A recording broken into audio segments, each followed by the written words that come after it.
If it's 14th and Collins, I lived in that building in the 90s. There were roof leaks then. There's still roof leaks now. There's still roof leaks now. Chief of Roofology. Don't know what that means? Well, stay tuned. You have a brain issue, you might go to a psychologist or neurologist. You have a bone problem, an orthopedist. Well, if you have a roof problem, you go see the roofologist. South Florida is a sunny place for shady people. We were battling stereotypes. Started in medical devices, selling orthopedic implants, plates and screws, hips and knees. The older couple that was there looked at me and was like, "You are not what I expected." Those were their exact words to me. "I'm sorry I didn't meet your expectation." Yeah, right. You need good lawyers for that, in case I didn't mention it. We do. Yes. We need somebody to draft up our agreements. They're your agreements. So some of my best clients are lawyers. Yeah, absolutely. They Hopefully they have big houses with big roofs and that have small doctors and but lawyers are difficult usually my best clients. I'm a big breakfast guy, so I make breakfast every single morning. By default, things kind of fell on my plate and circumstances, and I just had to adapt. And then fast forward to 2017, Hurricane Irma, and that's really when things took off. What happens in September of 2017? We need a lot of roofs. Ta-da! And that storm kept giving us work for the following 3 years. So is that one of the lessons that Hurricane Irma gave you about business resilience? Yeah. I tell you what you need to hear, not what you want to hear. Hey friends, welcome back to the Marty Davis Show, where we turn stumbling blocks into stepping stones and share real stories from intriguing people. We are so excited today to be broadcasting from the Miami Design Preservation headquarters here at 1001 Ocean Drive in Miami Beach. This is the center for everything Art Deco in Miami. Come visit them here. You can see the display behind us, but there are models of buildings, artwork. It's everything about the MIMO music, Miami Modern. It's about the arts and culture from the 20s, the 30s, the 40s, and what built Miami Beach to what it is today as one of the leaders in architectural preservation in the country. And you get a look back into the heyday of those pre-World War II days. Come visit the Preservation League here on Miami Beach. Today, our guest is Chief of Roofology. He's a Miami entrepreneur who is the founder of M3 Roofing and Construction, family business built in Miami by a Miamian. His goal is to build a brand, and his brand since Hurricane Irma has been based on trust and integrity in an area that sometimes the brands are questionable. We found a superstar in this area, and I've mentioned Chief of Roofology. Don't know what that means? Well, stay tuned, because you're going to learn all about it from our guest, Xavier Molina. Xavier, thanks for being here. Oh, Marty, thanks for having me. I'm super excited to be here today. Well, we're super excited to have you, and it's a great opportunity to share your story and some things that we've worked together on and things you've helped me with. So let's get right to it. For those people who have never met you, tell us, who is Xavier Molina in just a few words? Yeah, that's a great start.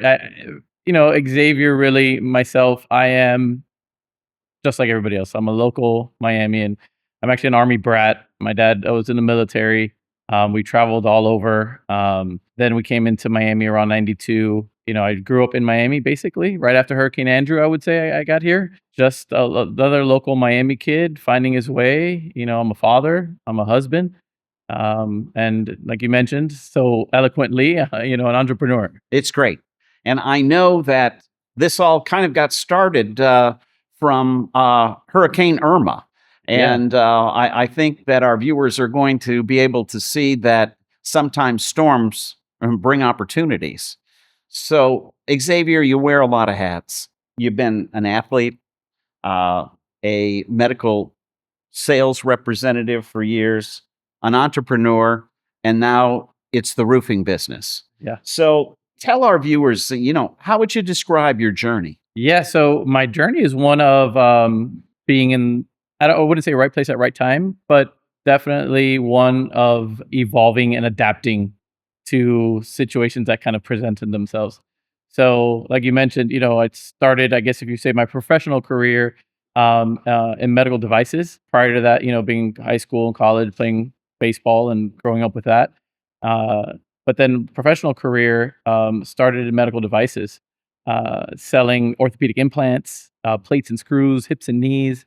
I was always in surgery, being at the hospitals early in the morning. So that's where the technical side of my professional career came into, and then kind of transitioned away of that in about 2008, 2009 ish. Transitioned out of that. I saw the market changing in the healthcare industry, and decided to actually pick up with my brother-in-law, who's a general contractor, and started working with him, writing estimates. Did know nothing, absolutely nothing about construction.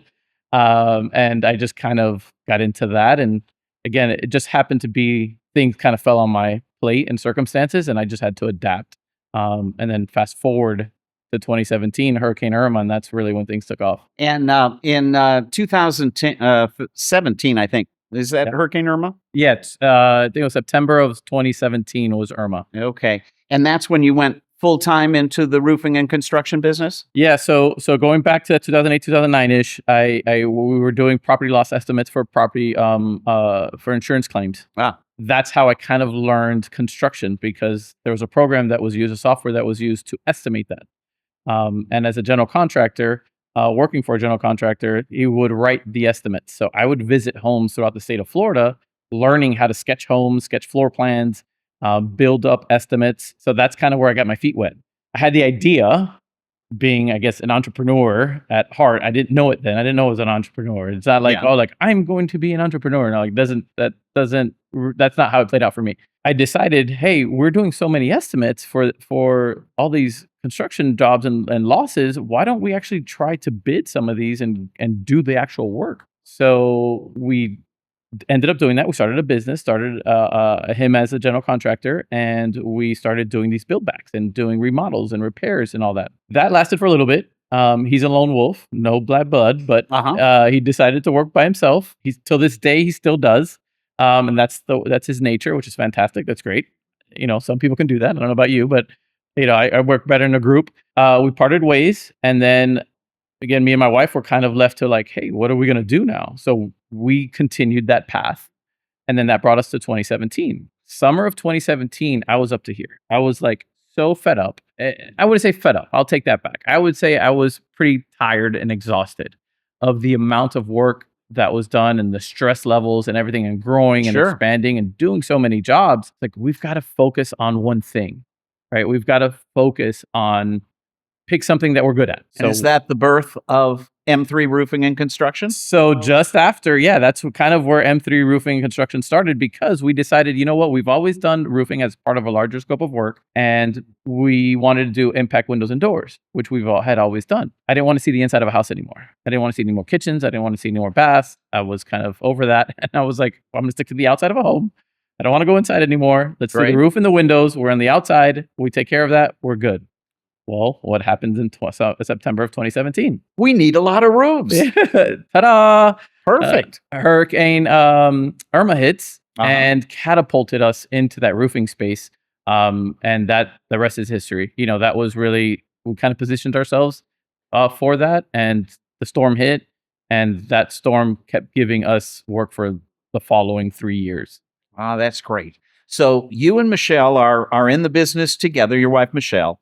And so give us a little idea of, I know that you are out making estimates. You're dealing with your employees and the workers. You're dealing with getting clients, and then also working in the office. What's a typical day look like for Xavier Molina? So it starts in the morning. So a typical day, as an entrepreneur and a business owner, you wear many hats. That first hat, though, starts as dad.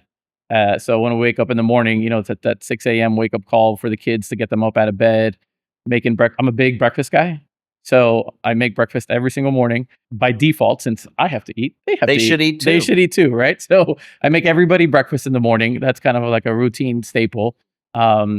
Viewers, pay attention. A good breakfast makes you look like Xavier. I'm starting to eat more breakfast. There you go. It's all good. Breakfast, big part of my day. Start my day off right with breakfast. Have my coffee. Then Michelle and I kind of split at that point because we have two different drop offs for schools. So she'll take the girls, I'll take the boy to school, or vice versa. She'll take, and I'll take the girls, depending on what her and I have to do that day. We'll kind of switch and rotate, and then from that, it's like Whatever needs to be done whatever gets needs done. to be done. Whether we got to go to the office, I've got to do new estimates. I got to go to do bids. I mean, you name it. That every day is kind of different. It's great. Well, you've learned to move with the changes and Yeah. be where you need to be when you need to be there, right? Yeah. So is that one of the lessons that Hurricane Irma gave you about business resilience? Yeah, I think being resilient in business and Hurricane Irma coming through and catapulting the business into that, it's really learning not just being resilient, but learning also how to adapt and evolve and kind of move with what's happening. Okay. So that kind of catapulted the business, and then it was like the horse races. Where they kind of the gates open, the bell rings, and everybody's off to the races. That's kind of what Irma did.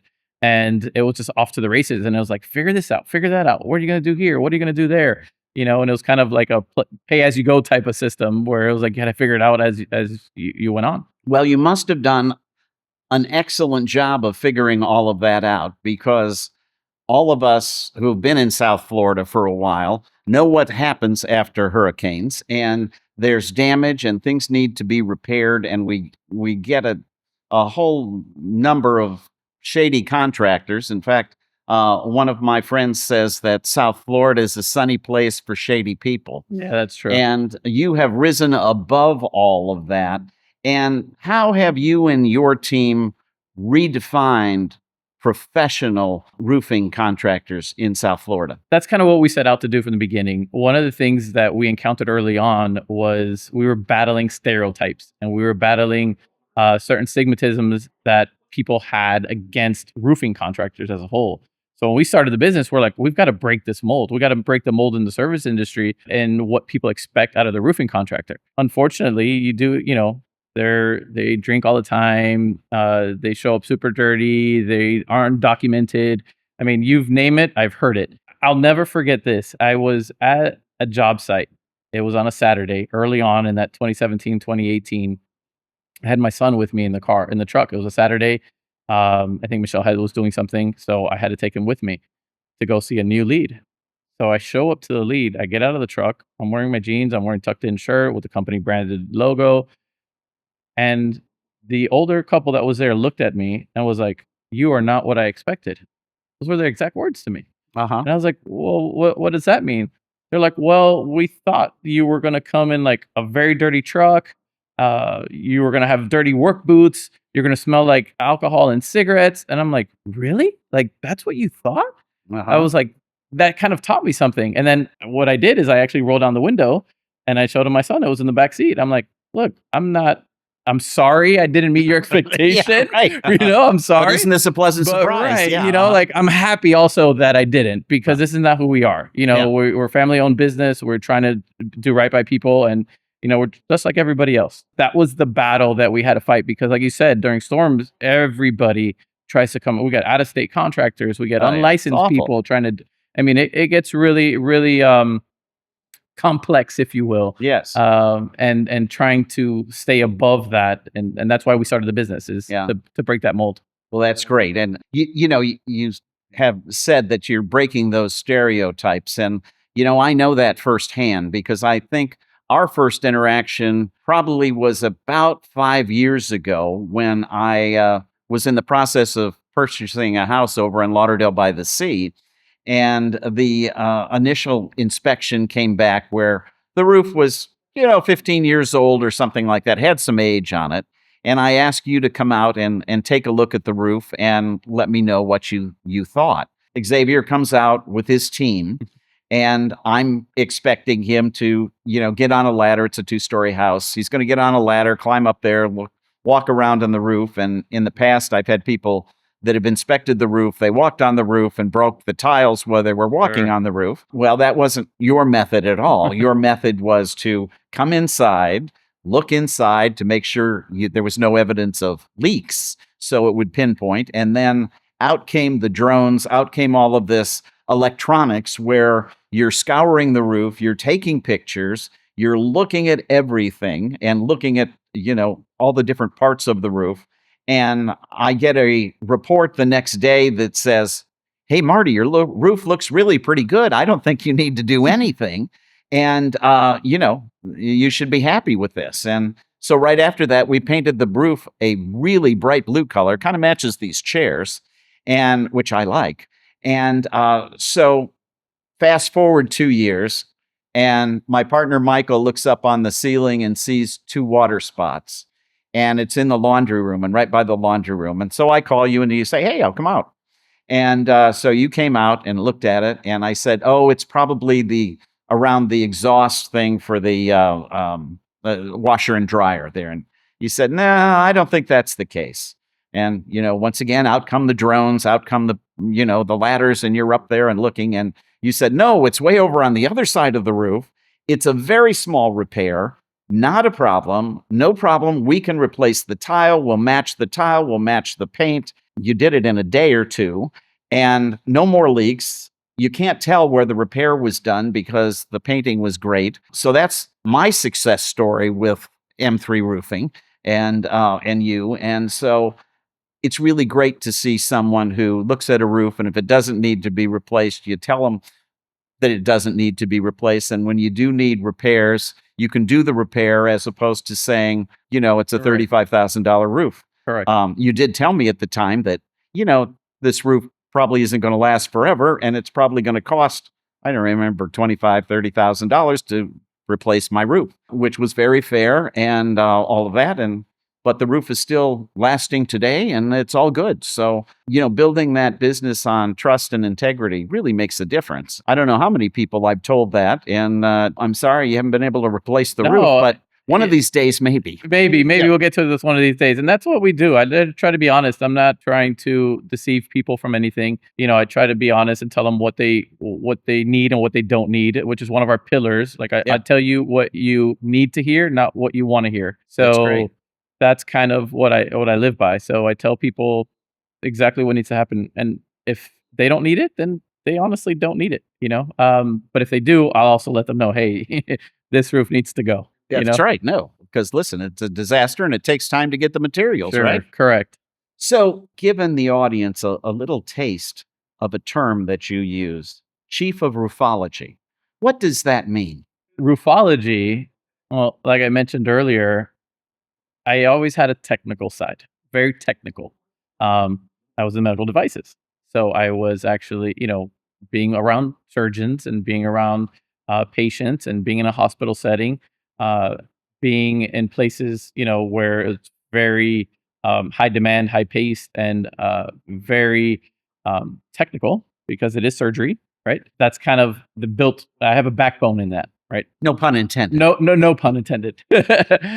Fast forward that now to construction and to roofing and to what we do. I actually had a friend who knew my background, known us for many, many years, knew we were starting the business, and knew that I was around surgeons and doctors and all that. And I was like, "Hey, you guys are starting a business in roofing. It's like you guys are like you're the roofologist." And I said, "What? Say that again?" She goes, "Yeah, you're like a roofologist. You're like a surgeon. You're like a doctor on the roof." I'm like, I love that. That's where that name was born. Literally, a friend came up with that, and that literally translates to what we do now. We're experts and specialists in roofing, roofologists. So anything that has to do with roofing, whether it's the repairs that we did or complete replacements, new construction, like this is what we specialize in. So just like you go to see a doctor, you have a heart problem, you go to a cardiologist. You go, you have a brain issue, you might go to a psychologist or neurologist. You have a bone problem, an orthopedist. Well, if you have a roof problem, you go see the roofologist. Right. And roofologist shouldn't be one in a broken down truck and in dirty clothes and barely able to speak, or feels like you're the second stop after the bar. Would you go see a doctor that showed up in a dirty truck and broken down? Absolutely not. So a roof is sometimes more expensive than some of those procedures a doctor does. You can't get up there. No, it's all good things. Now, we're looking at growth. You've talked a little bit about perhaps the idea of franchising. What does that look like for you? Yeah, so we've exponentially grown throughout the years since 2017. We've had great years, we've had down years. We're back up on a good year, so it's been very cyclical. But one thing has maintained in that we've wanted to grow. So that's kind of been a pillar and something that we've always wanted to do, and we've had visions of multiple locations throughout the state of Florida, and then multiple states and all that. And we always had that vision as us managing and doing all that. Being an entrepreneur and running a business, you realize that is a very heavy undertaking to take on. Not that we shy away from it, but we're like, man, this is going to take a lot to do. That's when franchising came into to play. We've been dabbling and speaking to some franchise owners, some franchisees, some franchisors, and seeing how they did it. And that's something that we're considering in the future to expand, to provide the roofology and our program and our method to more people, just in the state of Florida, but possibly nationally. Great. So it's a project that's under consideration and you're working it through. Yeah, we're working out the details. We're considering how we're going to do, how we're going to lay it out. There's a few technical aspects of it. Licensing, right? I'm a licensed Sure. roofing contractor. I'm a licensed building contractor. So that needs to be panned out, how we expand that throughout the state. And then the nuances, everything else like that, we've got it pretty much figured out. But just ironing out a few details here and seeing which way we go. You need good lawyers for that, in case I didn't mention We it. do. Yes. We need somebody to draft up our agreements. They're your agreements. So, if you need some help with that, let me know. I know someone. But it's exciting. And for our viewers too, it's not just homeowners that you do work for. You do commercial projects as well, and large commercial projects, correct? Yeah, we've done very large commercial projects. We do a lot of new construction as well. That's a big segment right now for us currently. We're heavy in the new construction, so a lot of high-ender homes that are being built, new construction. That's where we're getting a majority of our work right now. But we've done plenty of commercial work with many general contractors. We develop good relationships not just with homeowners but with business owners as well, because we carry the same methodology, right? The same Sure. roofology concept to commercial space, and we're able to actually some of my best clients are lawyers. Yeah, absolutely. Yeah, they, no, they, listen, they, they hopefully are. they have big houses with big roofs, Yeah. and that have Doctors small and but lawyers difficult are lawyers. usually my best clients. Very Doctors good. because I can relate. I've been there. There you go. And lawyers just because we're very technical. Most lawyers are very technical and very contractual, and that's exactly how we are. What you want to do. Well, and you come across as very professional, which, a lawyer, a doctor, appreciates. Yeah, for sure. The other thing, we're sitting in the Miami Preservation League's headquarters here on Miami Beach, the center of Art Deco. And I am certain that with the expertise that you bring to the table and your attention to detail, these preserved properties are also on your target list as the perfect client, because you can provide them with the roofs that they need that may be architecturally correct, and period. Is that Yeah, a fair so statement? I was just here last week. We were quoting here a project here on 14th and Collins. Very good. So we're bidding that project out. I do so much work on Miami Beach. Miami Beach has a few not challenges, but certain things that you need to know. Like there's something called the heat island effect, which means when we re-roof in this particular area in Miami, we have to use a light colored roofing system, like a white roofing system. So that can be multiple products have that. It could be a waterproofing product, or it can be something like a single ply membrane like TPO. But knowing that, those technical Sure. side of things helps us when we're explaining that to business owners here on Miami Beach. Right. And it gives them some choices on what they should do and also help guide them in the right direction. Correct. That's exactly right. If it's 14th and Collins, I lived in that building in the 90s. There were roof leaks then. There's still roof leaks There's now. still roof leaks now. And I'm sure it was the guy that was next door at the Deuce Bar that came over and repaired it for the owner at the time. Very well could be. It wasn't a great building at the time, but it is historically important, and it was fun to be there for a short period. But great opportunity. So, and you'll meet George Neary, who is the acting director here. He's going to be a good person for you to know because they are working so hard to preserve this 100-year tradition of Art Deco in South Florida and South Beach. So Yeah, which when we'll I make walked that. into this, looking at all the architecture, I'm like, wow, this is so amazing. And you take it for granted living in Miami and living in South Florida, living off the island, and then coming over, you're like, wow, yeah, we have so much beautiful architecture here in the beach, and it's like, whoa, just a reminder. Yeah, it's some of the largest collection of MIMO architecture in the world. Right. So we're so fortunate to have it. I want to go back to a little bit about your family because you and your wife, Michelle, built this business together. What's the secret of balancing marriage, family, parenting, and running a family business? It's ever evolving. It takes a lot of patience. Luckily for Michelle and I, we've figured out that we kind of help each other out, and we kind of what she's very good at, I'm absolutely terrible at, and vice Perfect. versa. What I'm amazing at, she's terrible at. So we complement each other very well, and that's kind of been a part of that. We've also set boundaries. So like when we get home and it's after 5 p.m., no talking about work. Very good. We keep that kind of separate. It's hard because it's intertwined in our fabric and our DNA of kind of who we are, so we're always talking about it. But we try to set those boundaries, spend time with kids and do all that stuff. But it's a challenge, because when we're at work, we're business partners. Mhm. But we're at home, we're husband and wife. So there's learning that balance, and it's been crossed, a few times for sure. But we try to do. I think we do a pretty good job with it. Well, sounds like you do a great job. You were telling me about a story about this legacy boat that you bought Oh with your yeah, son.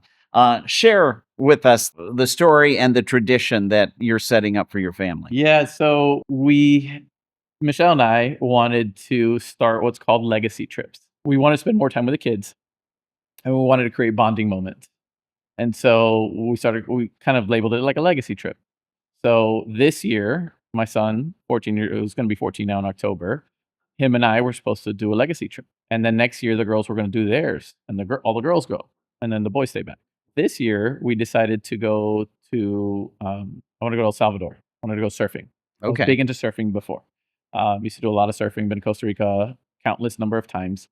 So I wanted to share that experience with my son. He's never done it. So I was like, all right, this is what we're going to do. We set some money aside, and we're also big into boating. Our friends, we recently did a school fishing tournament, and we went out on a friend's boat. So we didn't have one. Went out on a friend's boat, did a fishing tournament. My son absolutely loves the boats. Always asking to go out on a friend's boat. Always, let's go on the boat. Let's go out on the boat. The way the world works, got presented an opportunity to acquire a boat through a client that didn't need it anymore. We did some work for, and it kind of offset balances. So we kind of took that with the money we had set aside for the trip, and kind of acquired a boat. The legacy trip turned into a legacy boat project, and that boat was a fixer-upper. And we bought it, and we've been working on it. We've been out on it like 3 times now, but we decided to name the boat Legacy because it started off being a legacy trip and spending time with my son to now now we have this boat that we've got to take care Oh, of very good. Yeah. and work on and do that. And so we surprised him with it. He was out on a church summer camp, Uh-huh. and his one thing he asked is like, when I get back, there better be a boat, because he's always with me. So I'm always on Facebook Marketplace or something. Uh-huh. I'm looking up boats and deals and all that, and so he saw that I was looking, and so he's like, when I get back, there better be a boat in the driveway. That wasn't the plan. Yeah. That was his demand, right? But There that you wasn't go. the plan. That week he was gone, it kind of came to fruition. And so when we picked him up from the summer camp, the girls were in the car. And they're like, his first question, yeah, did we get a boat? The girl's like, no, we didn't get a boat. Like, played it down too. I'm like, Sure. no, man, that's not how it works. You don't just randomly get a boat, which we randomly did get a boat, Uh-huh. right? But and then we recorded him coming home to the surprise, which I think you saw, and we posted that, and Yeah. it was a good moment. It was a good moment. Oh. Brought a little tear to everybody's eye for sure. Oh, absolutely. And so now are you getting time from him to work on the boat together? So he's adjusting Uh-huh. and learning what it takes to do a project like Uh-huh. that. So he's all about holding the water hose when we come home and spraying the boat down with soap and water. Okay. Loves playing with water. Still at 14 years old, still There you go. still a kid. Spraying dad with the water and his Still sisters doing probably. that. Yes. But all the mechanical stuff and all that I'm taking care of for now, and kind of showing him what to do. But he's all about it's so new and so exciting for him that he's that's still just great. like all about the excitement right now. He'll get into the nitty gritty and the boat fixing shortly, but I'm letting him enjoy just having it. That's great. My dad liked boating, and so we had a boat that he bought with another friend of his when I was in, I guess, high school. Just a little warning for you. And we lived on a canal, but it was kind of a limited access canal and a smaller boat. And I was told I could take the boat out on my own while it was there, but I couldn't let anyone else drive. Well, of course, I was, I don't know, 15, maybe something like that, 16. And one of my friends, was dying to drive the boat. And I thought, well, what could go wrong? Well, there's bridges over this canal. And unfortunately, the bridges are very low. And the windshield on the boat was a little too high Oh to boy. go under the bridge. And so it took the windshield and the frame right off the boat as we're going through. And I'm like, Oh, wow. oh my God, my dad is going to be so angry. So we go back and I said, oh, Dad, I hit the bridge. And he said, what? How could you hit the bridge? And he said, were you driving? And I said, yeah, no, I was driving. Well, sure, of course you were. And because I figured, well, I'd be in more trouble with that. Fast forward probably 15, 20 years. I never told him that somebody else was driving. And I finally, I don't know, we were talking about something. And I finally said to him, this other kid was driving. He said, I was so mad at you for being so stupid for hitting the boat. I wish you would have told me. I would have much more understood. You were like, would have wait told a me, yes, second, hey, this isn't fair. But that was the story. And so be prepared for some Yeah. repairs and mishaps. It was a good learning lesson too. Maybe Yeah, for a little sure. long time in learning. But boating is great. It's been a part You're of still my an life avid boater, forever. right? You I still love have a boating, boat. right. I've got a boat now. And it is the source of great joy, and it's a great family outing. Yeah. And so I'm sure you all are going to enjoy it. And, Yeah, we went out so- this weekend to the sandbar, the whole family. We enjoyed it. The kids loved it. Oh, yeah. Barbecued on the boat, did everything, and spent literally all morning and all afternoon, and came back in right before sunset. And it was just a great day. The Oh. kids loved it. Very good. so- It leads into my next question, because I was just going to ask you, where is your favorite spot to go and have a great time in Miami? So my favorite spot, I know you're kind of a foodie too. Yeah? Yeah, you like good restaurants. I like a good meal too. I'm always looking for good spots. There's so many popping up though. But I would say, as a Miamian with a newly acquired boat, I run south to Billy's Point, which is right off Elliott Key. Uh-huh. It's south, and it's a little sandbar. So you get to hang out there all day, and it's great for high tide and low tide, so you don't really got to move the boat anywhere. And it's a good little local spot out on the water. About a 30-minute run south from where I pull out my marina.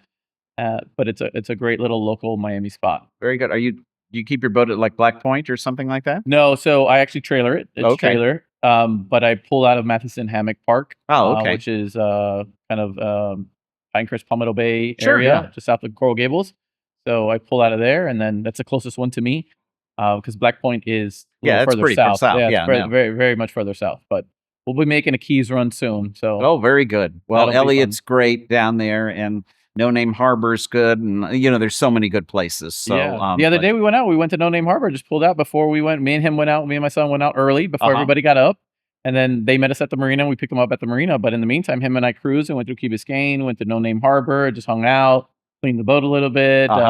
Him and I, and we were hanging out at No Name Harbor. Oh, that's great. A good family time for the two of you. So, Yeah. you've told us that you love surfing. I've also been told you're a baseball player, or we're a baseball player. What role has sports been in your development of business and family? I think sports, playing any sport as a kid, being an athlete, you learn resiliency, and you learn how to see things through. You also learn how to be part of a team. Yeah. which I struggle. Right, I struggle delegating. It's still one of my things. I don't delegate as well. I'm not the best at that. But being around coaches in my past and learning different sports and playing different sports, you kind of learn how to pick something new up, right? So the roofing side of things was new to me. Never had done that before. Even prior to that, 2008, 2009, construction was new to me. I had never done that, and estimating. Doing sports and surfing, that was new to me. I never did that. So I've always learned how to not do something, right? So I didn't know how to do something to then do it and not master it, but be pretty darn good at it, and being able to perform that task well. So the sports led to business, led to doing what I do now. So it's kind of helped create that sort of mentality, if you will, Right. of like, hey, it's okay if you don't know how to do it, but you can figure it out and you can complete a task or you can complete something. So that's kind of where that played a role into it too. And surfing specifically, like surfing, you were going to fall. You're gonna fall. It's inevitable. And that has taught me to and be resilient in the business because we've had ups and downs in the business as well, and just learning how to get back up. Right, learning how to. It's a great metaphor. You're going to get knocked down. You got to learn how to get back up, and that's hold true and been very steadfast in our business. So That's great. I think that's a good thing to one of the best traits for successful business and work-life balance is resilience. So yeah, unexpected things happen, and you got to get up and move on. And hopefully we learn from it. And so the next time something like that happens, hey, we're ready for it. yeah, you're gonna as a business owner, you're gonna get knocked down on your butt. There you go. Or we learn how to tuck and roll, right? Yeah, right. And you're gonna get knocked down, and you're gonna learn how to get back up. And so playing sports, you got knocked down quite a bit, and surfing, you get knocked down all the time. So it plays hand in hand to being a business owner for sure. You and I are both in a business networking group called BNI, and the South Beach chapter has certainly shaped my business and what I do now versus what I did 20 some years ago before I joined BNI. But how has BNI helped shape your entrepreneurial spirit? BNI has been I would say, a instrumental role in our success and in our growth, and even in not the success part of it, in the lower parts of the business, it's been super important for us. I started BNI many in that 2008 2009 Yeah. timeframe, so it's coming up on like 15 years if I'm not mistaken. So I've been a big advocate for it, but what it's done for my business is I don't know if I can put into words. It's been life changing. It's helped us grow, helped us network and meet clients, not just personally, but professionally. I still have friends that I've met from years ago to now that I'm still friends with that are still business owners. It's been very instrumental in our growth, both professionally and personally. So I'm a big proponent for it. I know you've been in it for longer than me. Yeah. So, well, how many years are you at it now? I can't really keep track. It's 22 or 23 years, but It's a lot of years. a lot of years, a lot of Right. years. And I was in the first chapter in Miami-Dade County. And in fact, it's interesting. I'm going to lunch tomorrow with the founder of BNI down here. It was his girlfriend at the time when I first met him. They obviously parted ways, and they both gone on to other things. And but I'm having lunch with Sarah tomorrow, who now is a banking executive and lives in Miami and is a fabulous person. That's So amazing. those relationships last Forever. and it's a friendship. It's and we build those relationships, and it's really easy to do business with someone that you have a relationship with, right? And and when I started the business and I did that and I joined, I also learned from other business owners as well. Some were new to business, some were very tenured and very seasoned and had gone through ups and downs as well. So being able to have like friends and people in business that you can mentor or that can mentor you, excuse me, and you can use and kind of, hey, like, what did you do? Like, I got this issue. What's going on? Right. That was super important and super helpful for me in my time in BNI. There you go. Well, we've done our plug for BNI, which is There great. you go. And that's good. But Xavier, you've had a lot of experience in business. You've had a lot of experience in different kinds of business and in sports. If you could talk to that young, early age Xavier, what advice would you give him? Don't do it. No, I'm just kidding. No. So actually, I would tell an early version of myself to just stick with it. Um, Everything's gonna be all right. You know, there's a lot of doubt when you start a business. There's just personal inside doubt, but also external doubts. It can even come from family members or from friends. Doubting. What are you doing? What is this? And so to clients doubting. So I would just say that, hey, you got this. You can do this. Just stick through it. Um, and just follow your heart. Like, you're gonna do the right thing. And that's kind of what I would go back and tell the younger version of myself. Like, Very everything is good. gonna be all right. The Bob Marley song. Everything's gonna great. be all right.